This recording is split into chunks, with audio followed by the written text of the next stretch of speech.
સચ્ચિદાનંદ રૂપાય. આવે છે અવાજ? સચ્ચિદાનંદ રૂપાય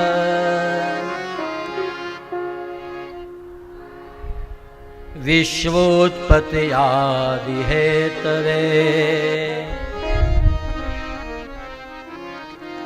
હેતવે તાપત્રય વિનાશાય તાપત્રય શ્રી કૃષ્ણાય વયં નુમઃ. શ્રી કૃષ્ણાય વયં. ઘણા લોકો કહે આ તો સંસ્કૃત છે, કેમ બોલવું? તો તમે માતા છે એ શું છે? સંસ્કૃત જ છે. વસુદેવ વસુતમ બોલો છો, શું છે? સંસ્કૃત. મંગલમ ભગવાન બોલો છો, શું છે? સંસ્કૃત. સંસ્કૃત અઘરું નથી, બહુ સીધી વસ્તુ છે. અને સંસ્કૃત છે ને એનું ડાયરેક્ટ ટ્રાન્સલેશન અંગ્રેજીમાં કરી નાખ્યું એ લોકોએ. એટલે સંસ્કૃતમાં માને કહેવાય માતરહ. શું કહેવાય? હવે એ અંગ્રેજીમાં લખો ને એટલે થઈ જાય મધર. સંસ્કૃતમાં પિતરહ. પિતાને શું કહેવામાં આવે? પિતરહ. એને અંગ્રેજી વાળાએ વચમાં થોડુંક આડાવડું કરીને ફાધર કરી નાખ્યું છે. ભ્રાતરહ એનું બ્રધર કરી નાખ્યું છે. સંસ્કૃતમાંથી જ અંગ્રેજી છે ને એનો ઉદ્ભવ છે. આપણને બધાને અંગ્રેજી વધારે ફાવે છે એટલે જેટલા આવડશે ને એ બધા શબ્દ બોલ નાખે. બાકી ભણો કેટલું એ તો મને ઓળખતા હોય ખબર જ હોય. અને હું પાકું માનું છું ભણવાથી બહુ જાજો ફેર પડતો નથી. ભણતરથી 2-5 સર્ટિફિકેટ હાર આવી જાય તો લોકોને છેતરવાની 2 કળા વધારે આવડે, એનાથી વધારે કંઈ ન થાય.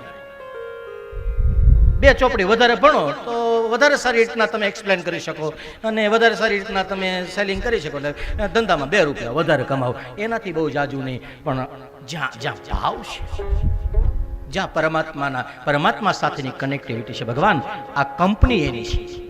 આ ડોમ છે એ ભલે ગમે મંડપવાળાનો હોય, પણ આ ડોમમાં કંપની રામની છે, કંપની કૃષ્ણની છે, કંપની ભાગવતની છે, કંપની ભગવાનની કથાની છે.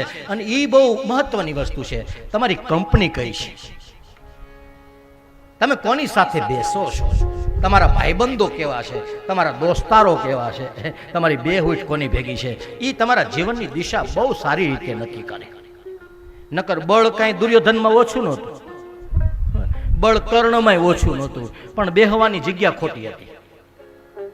પાંડવો કૌરવો આ એક જ જગ્યાએ ભણ્યા, એક જ સ્કૂલના વિદ્યાર્થીઓ, સેમ ટેલેન્ટ. કયો ને સમજો ને, એજ્યુકેશન સેમ ટેલેન્ટ, પણ દિશા ડાયરેક્શન રોંગ.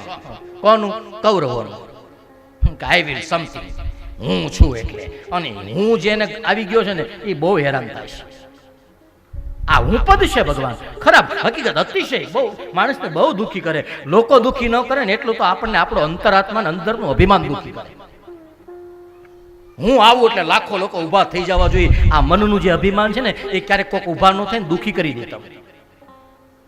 એટલા માટે ભગવાન પેલા તો હું હટે તો મેળાવે, હું હટે તો હરિ પ્રગટે. ભાઈશ્રીનું સૂત્ર છે કે જો હું હટે તો હરિ પ્રગટે. એટલે સૌથી પહેલા તો અંતરનું જે અભિમાન છે એને હણવા માટે. અને તમે જોવો ભગવાન એ જ્યાં સુધી તમે નાના અમતા પેલો ડેડકો કૂવામાં હોય ને ત્યાં સુધી એને પાણીની વિશાળતા ખબર ન હોય, એને કહો અહીંયા કાંઠો છે એટલે એ કૂદકૂદ કરે, પણ એ બહાર નીકળ્યો નથી એટલે એને પાણી કેટલું વિશાળ છે એનો અંદાજ નથી, એનું માપ નથી. પણ એ અગાધ દરિયામાં જ્યારે ફેંકવામાં આવે તો એને ખબર પડે કે આ મોજામાં આપણી તાકાત તો ક્યાંય નથી. એમ દુનિયામાં જ્યારે સંપત્તિનું અભિમાન આવે એવા સમયે તમે આપણાથી જે મોટા છે ને એને વિચારો કે એની પાસે કેટલું છે, તો એ નમીને ચાલે છે, તો એ ઝૂકીને ચાલે છે. અને એ જ મહત્વની વસ્તુ છે ભગવાન, એ જ સાચી વસ્તુ છે. સારા માણસ ભેગા બેસો તો એકાદો અવગુણ છે ને એને લોકો ઇગ્નોર. પાંડવોમાં કઈ નહોતું એવું નહોતું, હતું એનામાં ખૂણે ખાસ ચડે. એ સાનું મને રાતે ક્યાંક પન્નો ગોતતા, પણ એને ભેગા દ્વારિકા વાળા હતા એટલે એના 2-5 અવગુણ હતા ને ઢંકાઈ ગયા કે એની ભેગું કોણ છે? દ્વારિકાનો નાથ છે. એટલે એનો વાળ વાંકો નો થયો. કેમ? એની દેહુ ઠારી હતી.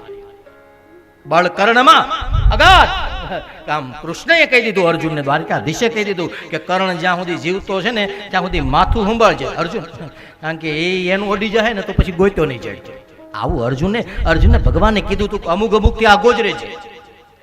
તને જેણે શક્તિ આપી છે એ દ્રોણના બળને તું જેવું તેવું નહીં માનતો. એટલે દ્રોણ ગુરુ જ્યાં સુધી જીવતા છે ને ત્યાં સુધી એવું ભાગવું પડે ને તો ભાગી જાય.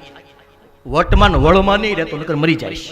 આવું ભગવાને કીધું, કારણ કે એના બળને તું જાણતો નથી. એટલા માટે બળ આવે, બુદ્ધિ આવે, સંપત્તિ આવે, અને ત્યારે જ્યારે સદવિચારોની જરૂર પડે સદવિચારની પ્રાપ્તિ માટે ભગવાન આ સંસ્કૃતિ અને સંસ્કૃતના જે વાંગમયો છે એનો આશ્રય મારે તમારે લેવો પડે. એટલા માટે ભાગવત કથા છે. એટલે આવડી જશે ટ્રાય કરશો તો. એટલે બોલો પાછા, સચ્ચિદાનંદ રૂપાય સચ્ચિદાનંદ